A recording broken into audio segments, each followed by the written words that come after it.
ago, my then 6-year-old son was lurking at the back of church after the morning service, and one of the members of the congregation came to him and said, "Ben, what does Daddy do for work?" And he looked at her and sighed and said, "He goes to the university to talk to people about theology." And she said to him, "Ben, what's theology?" And he looked at her and said, "Nobody knows."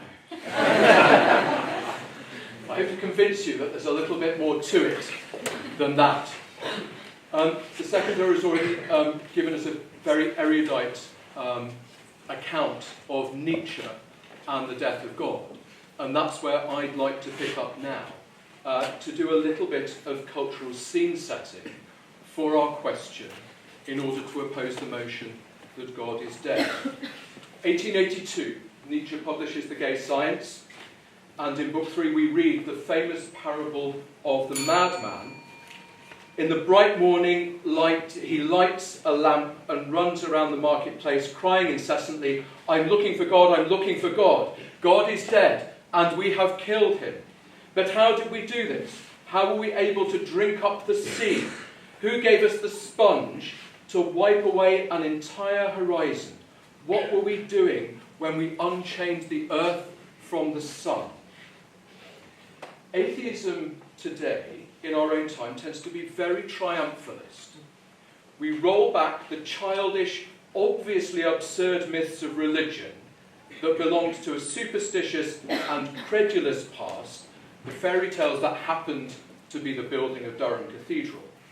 And we breathe the cool, clean air of modern freedom, rationalism, and science. But for Nietzsche, the death of God, as the seconder said, was a catastrophe. Unlike Richard Dawkins, he understands that belief in God is not just one more belief amongst others. We can't just unscrew it, discard it, and carry on as if nothing had happened. Belief in God was the entire moral and social framework of Europe. Later in The Gay Science, Nietzsche writes, "Even less may one suppose many to know at all what this event, the death of God, really means. And now that this faith has been undermined, how much must collapse because it was built on this faith, leaned on it, had grown into it. For example, our entire European morality. Everything needed to be reconstructed against the background, as the seconder said, of this utterly dark nihilism." Maybe Nietzsche was right. Maybe God is dead. At the very least, it seems that God is forgotten. The culture of Western secularized Europe, overtaken by a general materialistic and mechanistic view of the world, at least in the popular imagination, cannot think God, or at least it's deeply uninterested. But the God this culture has forgotten or killed is not actually the God of traditional Judaism, Christianity, or Islam. It is a God of 18th century fabrication, a God who engineers the universe as I might engineer a car, a God who tinkers here and there, arbitrarily rewards some and not others, is a kind of very big thing alongside the universe we inhabit. That God, the God most atheists are quick to dismiss, is dead. But Nietzsche recognized that the death of God, or at least the realization of its consequences, would be a very slow process, and that may not yet be complete.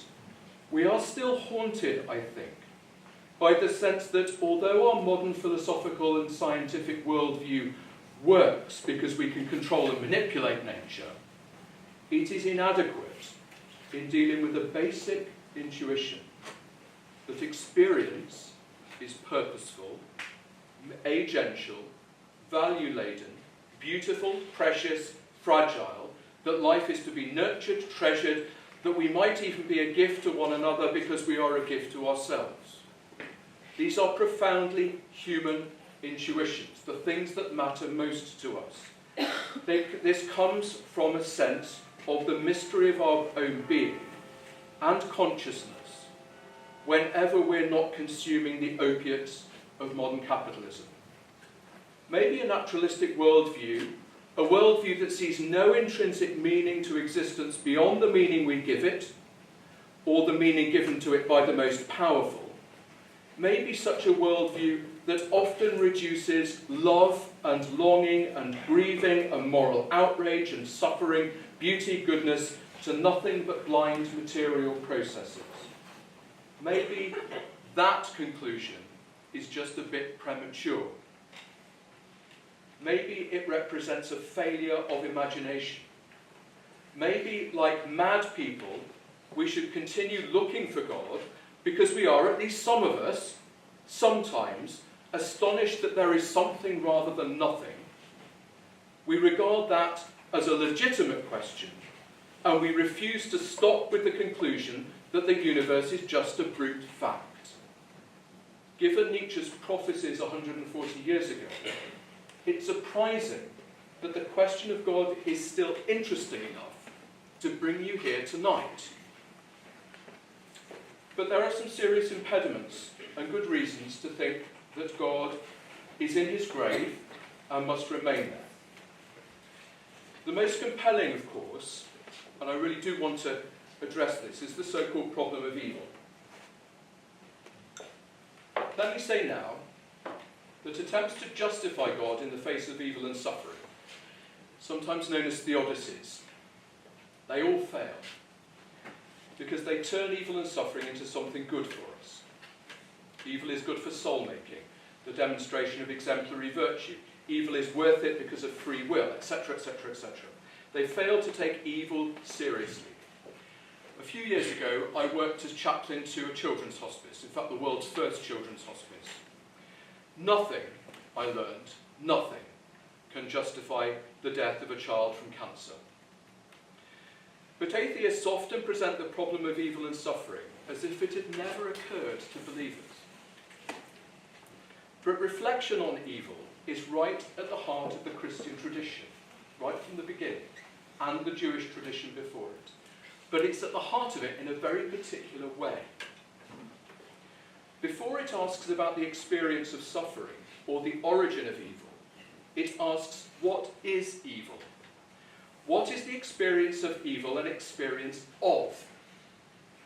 A very traditional answer to that question is that it is an experience of the absence or lack of the good.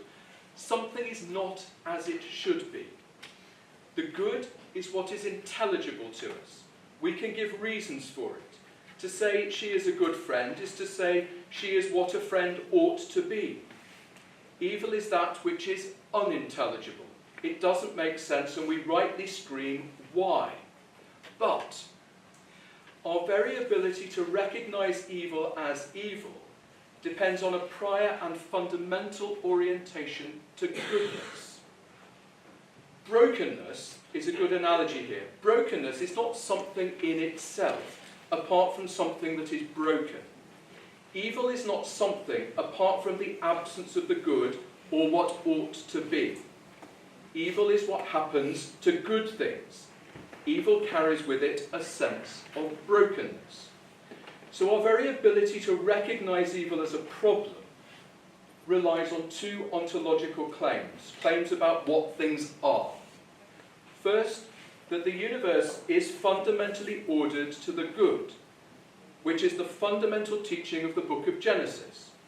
It is not indifferent nor value-free, and its intelligibility, including its scientific intelligibility, is dependent on that goodness. Secondly, our ability to recognise evil as a problem at all is dependent upon our prior orientation to goodness and a deep intuition concerning the way things ought to be. Thirdly, our recognition of what evil is a prompt to action based on a set of commitments concerning how the world ought to be. Now there's a long way to go from those claims to God, a very long way indeed. But I do want to say that this way of looking at evil is the background for understanding something very, very important, namely how religious people in reality deal with evil and the suffering that it causes. What do they actually do? How does their form of life, rather than a set of arguments in a philosophy book, form a witness to the ultimate victory of the intelligibility of the good? or what we call God and God's eternal and redeeming love. Thank you very much.